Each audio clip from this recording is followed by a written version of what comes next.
A paz do Senhor, meus queridos irmãos. Aqui quem vos fala é o evangelista Rômulo Macedo, o servo do Senhor que está ali à frente da congregação do bairro Martins.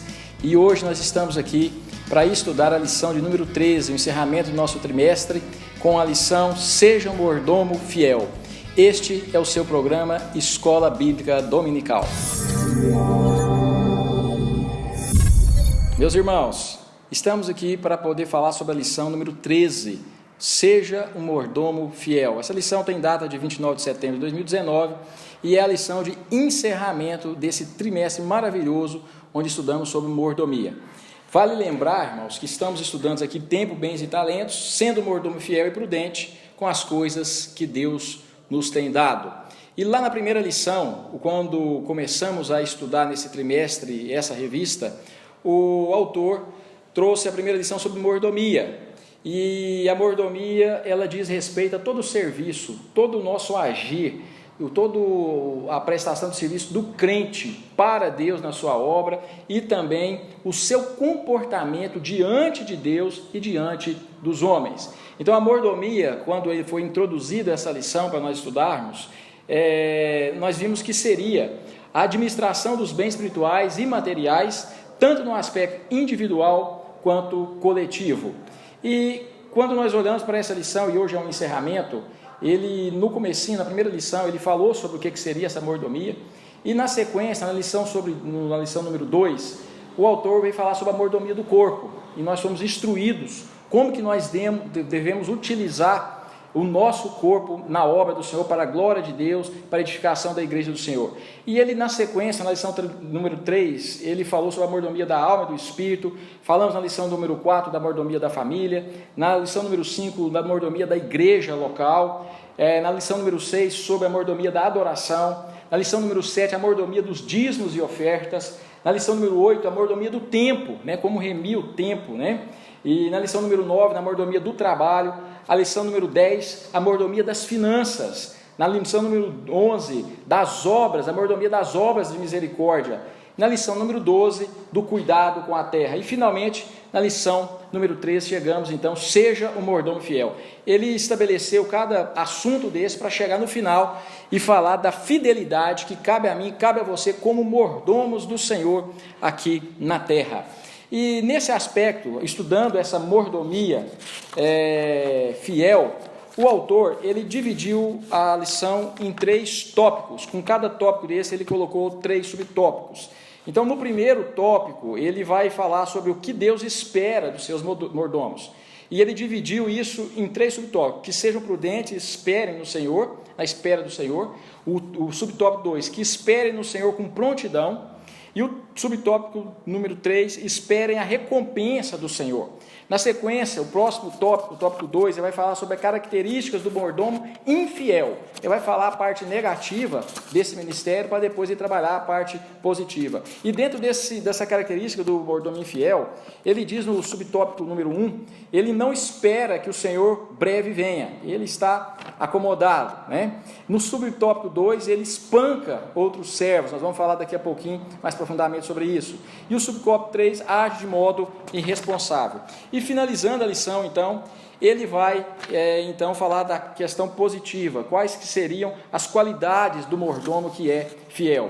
E então ele vai falar no subtópico 1, a fidelidade, 2, a prudência e 3, constituído pelo seu Senhor. Essa é a lição, é o esboço da lição, trazendo aqui para a gente ter uma visão ampla sobre o que nós vamos estudar. E eu queria começar então aqui com o tópico 1, o que Deus espera dos seus mordomos. Quando nós olhamos para a parábola, que é o textuário da lição, a leitura bíblica em classe, que é a Lucas, o Evangelho de Lucas, no capítulo 12, o foco ali dessa parábola é a prudência, a vigilância e a prontidão. Mas ele vai falar aqui no subtópico 1, que sejam prudentes na espera do Senhor. Está aí em Lucas 12, 37, e esse versículo diz assim: bem-aventurados aqueles servos, os quais quando o Senhor vier, achar vigiando. Em verdade vos digo, que se sigirá, os fará assentar à mesa, e chegando-se, os servirá. Ele fala nesse verso 37, que o foco desse mordomo fiel é justamente essa prudência, essa vigilância que nós precisamos ter com relação àquilo que nos foi confiado para fazer.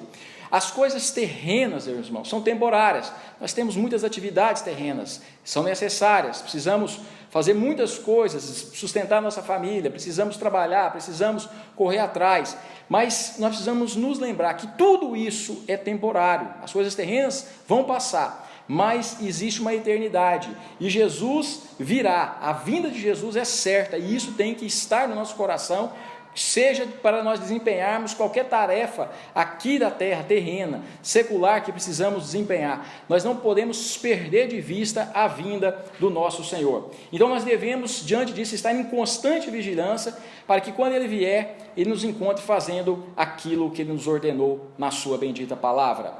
O versículo 37 tem algo aqui muito profundo, pois o Senhor, que acha os seus servos em estado de prontidão, fica tão feliz que agora inverte os papéis, ou seja, esse Senhor que achou o servo feliz, o normal seria o servo servir o Senhor, mas diz esse versículo que nós lemos, que agora ele ficou tão feliz que ele passa a servir os seus servos. É interessante porque Jesus falou exatamente isso, também em Lucas, no capítulo 22, no versículo 27, ele disse assim aos seus discípulos: pois qual é maior, quem está à mesa ou quem serve? Porventura não é quem está à mesa? Eu, porém, entre vós, sou como aquele que serve. Fala exatamente disso, aquele que é um mordomo fiel, o Senhor Jesus vai encontrar fazendo aquilo que Ele ordenou, e assim nós vamos sentar à mesa do Cordeiro para participar das bodas do Cordeiro. E é interessante, irmãos, porque Romanos 8, do versículo 17, a Bíblia diz que nós vamos passar por sofrimentos aqui nessa terra, mas veja bem o que o texto bíblico diz: se formos filhos, então somos herdeiros, herdeiros de Deus e co-herdeiros com Cristo, e se de fato participamos dos seus sofrimentos, para que também participemos da sua glória. Que bendita promessa, meus irmãos, que nós temos, de que nós vamos passar por muitas coisas, muitas aflições, mas um dia nós também participaremos da glória com o nosso Senhor Jesus Cristo. Então nós precisamos ser prudentes, na espera pelo Senhor Jesus Cristo.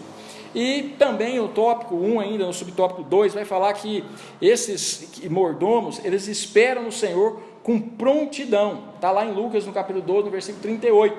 Olha só, aqui a ênfase é na prontidão, independente da época, seja na segunda ou na terceira vigília da noite, não importa a época, nós não vamos focar em quando o Senhor Jesus vai vir, mas sim focando de como nós estaremos quando esse dia chegar. Algumas seitas, muitas seitas tentaram adivinhar esse dia da volta de Jesus, e todas foram envergonhadas, e algumas até por esse erro, para justificar o seu erro, começaram a inventar outras histórias para justificar para aqueles seguidores que acreditaram nessa previsão que foi falha, porque é uma previsão humana. Essa revelação da data, da hora, não pertence a nós. A Bíblia revelou muita coisa para mim e para você, para nós seguirmos.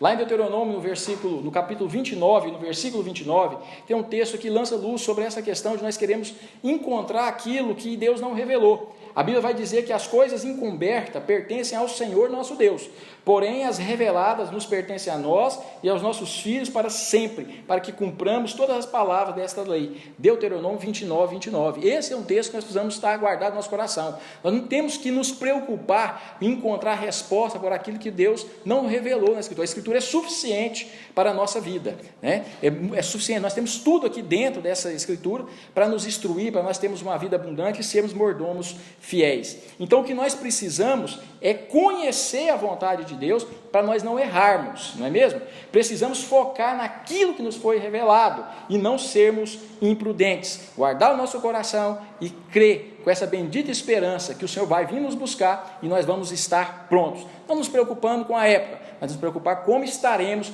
quando essa época, quando esse dia chegar. E o subtópico 3, ele vai dizer: esperem a recompensa do Senhor. Veja bem, a Bíblia é clara sobre essa questão de recompensa, de galardão. Nós temos vários textos a respeito disso. Então nós precisamos esperar isso do Senhor, não de homens. Então a Bíblia, o autor vai falar sobre Hebreus 6,10, é um texto muito interessante, porque diz o seguinte: porque Deus não é injusto para se esquecer da vossa obra, e do trabalho e do amor para que com o seu nome mostrastes, enquanto serviço aos santos ainda servis. E é interessante também, lá em 1 Coríntios 15, capítulo 15, versículo 58, tem um texto que é muito conhecido: portanto, meus amados irmãos, sede firmes e constantes, sempre abundantes na obra do Senhor, sabendo que o vosso trabalho não é vão no Senhor. Mas existe um perigo, irmãos. O perigo é de nossas motivações. Fazer o que é certo, mas com a motivação errada. E Jesus falou lá no Sermão do Monte, né, que todos conhecem, o Sermão do Monte, Mateus 6, no versículo 1, ele disse: guardai-vos de exercer as vossas justiças diante dos homens, com o fim de serem vistos por eles. De outras sortes, não terei galardão junto de vosso Pai Celeste. Ou seja, Jesus advertiu que nós podemos fazer a coisa certa, mas com a motivação errada, e isso não agrada a Deus.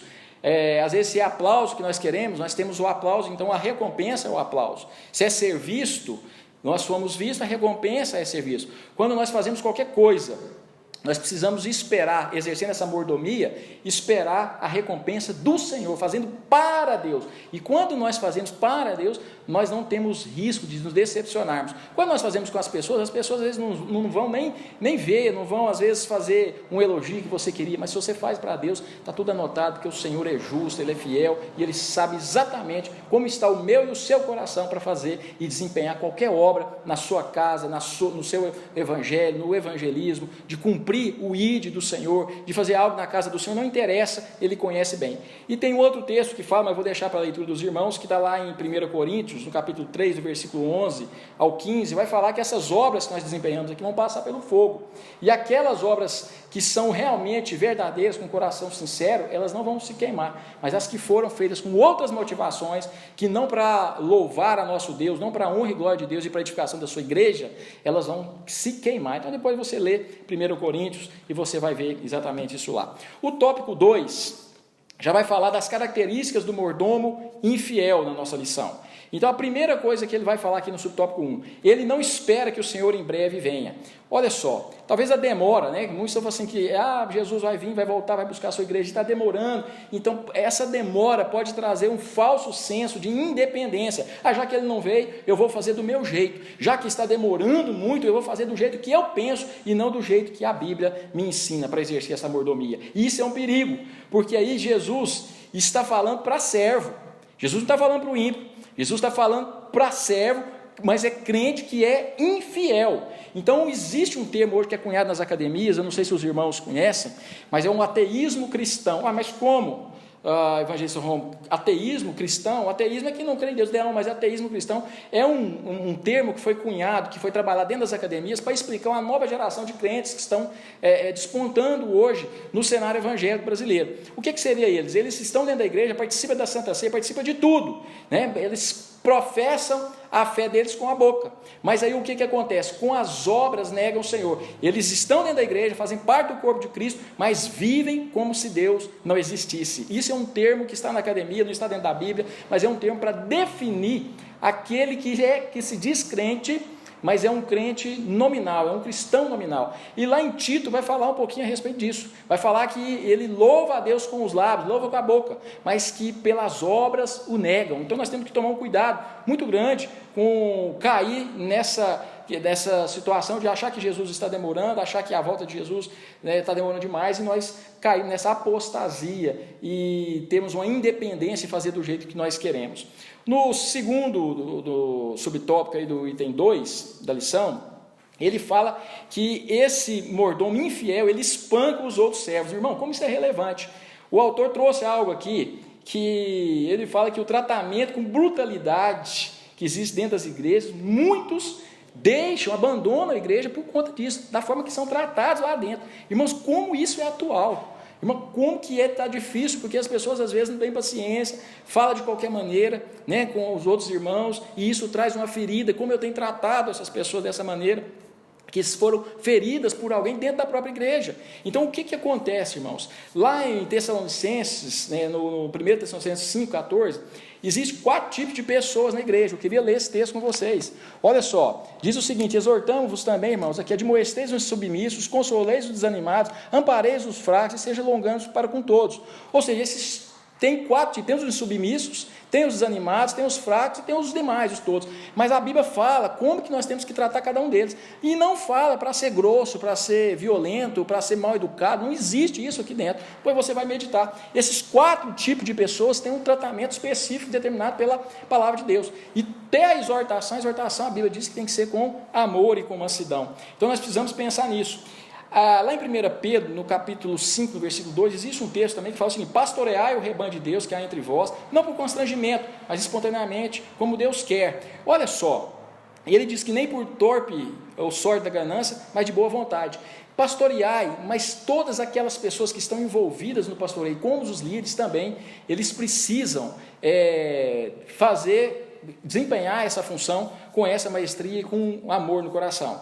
E diz a Bíblia também, lá em Colossenses, no capítulo 4, versículo 6, que a vossa palavra seja sempre agradável, temperada com sal, para que saibais como vos convém responder a cada um. Olha só, a Bíblia ela refere a nossa palavra como uma comida. Você já comeu uma comida sem sal? Como é que é a sua reação? Você já comeu uma comida que está carregada de sal?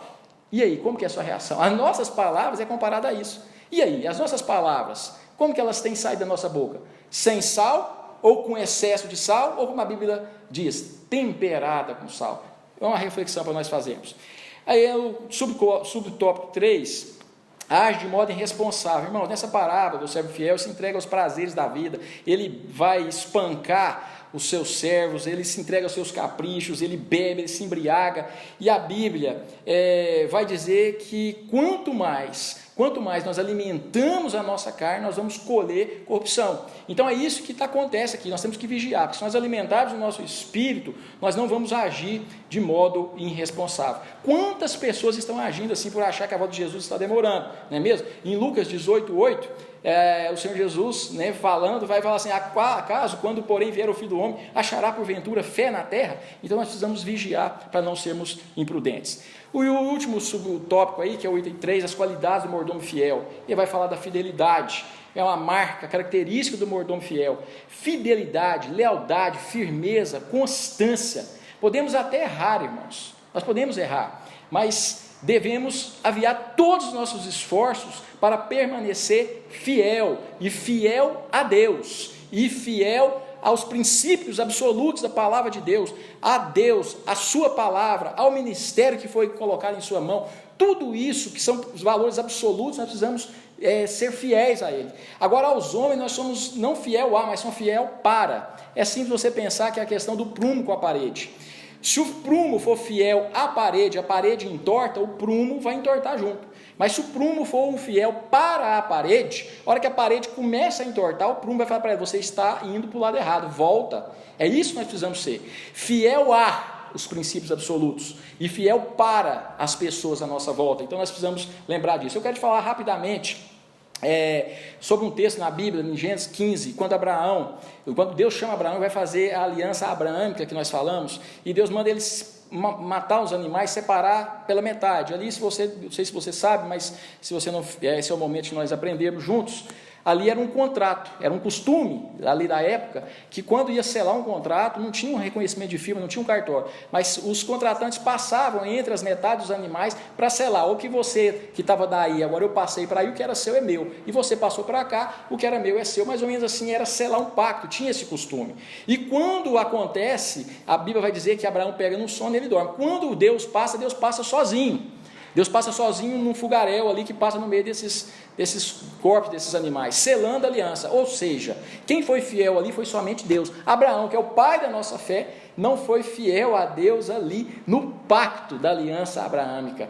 E aí lá em 2 Timóteo, no capítulo 2, no versículo 13, vai dizer: se somos infiéis, ele todavia permanece fiel, não pode negar a si mesmo. Então, meus irmãos, com relação à fidelidade, permaneça fiel. Se você errar, não erre porque você negligenciou, mas avie seus melhores esforços para permanecer fiel ao Senhor. Amém? E se você errar, e se nós errarmos, nós temos um advogado, que ele é fiel e justo para nos purificar e nos limpar de toda injustiça. Basta nós confessarmos, deixarmos as nossas transgressões, e ele vai nos usar de misericórdia conosco. Mas o importante é fidelidade aos nossos esforços máximos. Prudência. Aí está no tópico 2, prudência no falar. Meus irmãos, É um exemplo aí que ele usou. Quantas pessoas estão sendo destruídas pelas nossas falas? Irmãos, o que falar da rede social? Porque às vezes nós pensamos que falar é só aqui, né, pessoalmente, mas nas redes sociais. Quantas pessoas têm agredido outras pessoas, brigas, comentários ofensivos, processos judiciais, dano moral por conta de ofensa, picuinha dentro da igreja, porque as redes sociais, elas têm esse poder de, às vezes, dar falsa impressão que não tem consequência que as pessoas postam ali. Mas pense nisso, use a cautela, a prudência. Deus fez o homem, né, com 2 ouvidos e uma boca, certamente é melhor para nós ouvirmos do que falar. Seja pronto para ouvir, tardio para falar. Nós precisamos lembrar que está em Provérbios 15:1, a resposta branda desvia o furor, mas a palavra dura suscita a ira. Agir na ira, meus irmãos, é não operar a justiça de Deus. Tiago 1:20, porque a ira do homem não produz a justiça de Deus. Então cuidado com as suas palavras, tanto pessoalmente quanto em redes sociais. E finalmente, concluindo, constituído pelo Senhor. Irmão, precisamos entender que o comissionamento de posições e ministérios é do Senhor. Se o homem fizer por seu próprio braço, mais cedo ou mais tarde isso vai ruir, né? O que permanece é o que Deus faz. Não precisamos de jeitinho para nada. Deus é fiel, é nosso escudo, é nosso defensor, é Ele que vai fazer, Ele que vai colocar onde que Ele quer que coloque. Eu quero só te lembrar lá de Daniel, no capítulo 2, no versículo 49, houve um pedido de Daniel quando ele interpretou o sonho do rei Nabucodonosor, para que fosse colocado seus amigos sobre os negócios da província da Babilônia. Só que lá no capítulo 3, versículo 12, na primeira oportunidade, teve uns caldeus lá que falou o seguinte: há uns judeus aí, os quais constituíram sobre os negócios da província de Babilônia, Sadraque, Mesaque e Abednego. Esses homens, ó rei, não fizeram caso de ti, e a teus deuses não servem, nem adoram a estátua de ouro que levantar. Certamente esses homens fizeram isso porque queriam exatamente a posição deles. Nós não precisamos disso. Nós não precisamos agir como no mundo negocial, no mundo empresarial. Tá? Nós podemos agir confiando no nosso Deus, e Ele é que faz. Nós não precisamos dar jeitinho, nem pecar, nem ofender o nosso Deus, porque o pecado, em primeira instância, não é contra o nosso irmão, mas é contra Deus. O irmão é o segundo, mas quando nós ofendemos o nosso irmão, nós já pecamos contra Deus. Irmãos, concluindo, eu quero terminar com uma palavra de ânimo. Seja um mordomo fiel, sejam instrumentos na mão do seu Redentor. Deixa Deus te usar como instrumento para transformar a vida de outras pessoas enquanto Ele te transforma. Vale a pena ser fiel. A nossa leve e momentânea tribulação produz para nós eterno peso de glória acima de qualquer comparação. Lembre-se que nem olhos viram, nem ouvidos ouviram, nem jamais penetrou no coração do homem o que Deus tem preparado para aqueles que o amam. Deus te abençoe, tenha uma ótima aula. Esse é o seu programa Escola Bíblica Dominical.